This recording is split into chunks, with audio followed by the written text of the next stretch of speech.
Dahil totoo po, Tay. Yung gintong ito, kaya na po baguhin ang buhay natin. Pwede na po namin mabuhay ng marangya, Tay. Mabibili na po natin ang lahat ang gusto natin. Pero, Tay, nausensya po ako. At naisip ko po kayo. Kahit alam ko na halos baril lang ang kikitain ko dito, mas pinili ko po na gawin ng tama. Dahil kayo po ang naisip ko, Tay.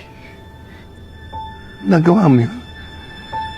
Tinalikuran mo yung ginto? Huwag mo kayo sana magalit sa akin. Ginawa ko yun dahil alam kong yun ang tama.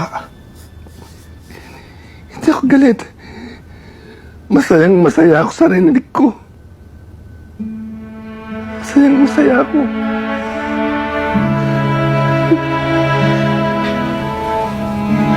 Tay, alam kong kakayanin natin po.